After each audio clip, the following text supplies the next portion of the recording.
Bangladesh Malaysia দ্বিপক্ষীয় সম্পর্কে যুক্ত হলো নতুন অধ্যায়। 12 আগস্ট মালয়েশিয়ার প্রশাসনিক রাজধানী পুত্রজায়ায় অনুষ্ঠিত দ্বিপক্ষীয় বৈঠকে 5টি সমঝোতা স্মারক এবং 3টি নোট অফ এক্সচেঞ্জ সই করেছে দুই দেশ।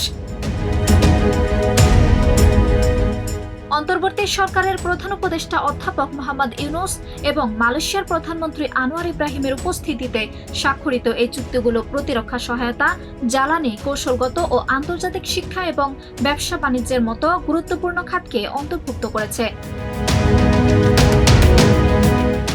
এছাড়া উচ্চশিক্ষা, কূটনীতিকদের প্রশিক্ষণ এবং হালাল ইকোসিস্টেম নিয়ে 3টি নোট অফ এক্সচেঞ্জ সই হয়, যা দুই দেশের মধ্যে জ্ঞান, দক্ষতা ও বাণিজ্যিক সহযোগিতা আরও জোরদার করবে বলে আশা করা হচ্ছে। সকালে বৈঠক শুরুর আগে পুত্রজায়ায় মালয়েশিয়ার প্রধানমন্ত্রীর কার্যালয়ে পরিদর্শন বইয়ে স্বাক্ষর করেন অধ্যাপক ইউনূস।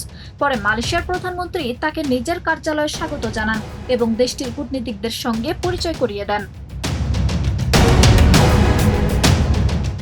3 দিনের রাষ্ট্রীয় সফরে 11 আগস্ট মালয়েশিয়ার রাজধানী কুয়ালালামপুরে পৌঁছান প্রধান উপদেষ্টা। বিমানবন্দরে তাকে স্বাগত জানান মালয়েশিয়ার স্বরাষ্ট্রমন্ত্রী সাইফুদ্দিন নাসুতিয়ন ইসমাইল। দেওয়া হয় লাল গালিচা সংবর্ধনা ও গার্ড অফ অনার।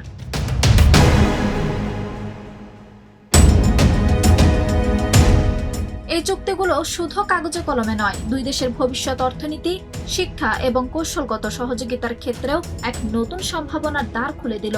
বিশেষজ্ঞরা বলছেন, এটি বাংলাদেশ মালয়েশিয়ার সম্পর্ককে আরও দৃঢ় ও বহুমাত্রিক করে তুলবে। আঞ্জুম হক আরবি, প্রজন্ম 24।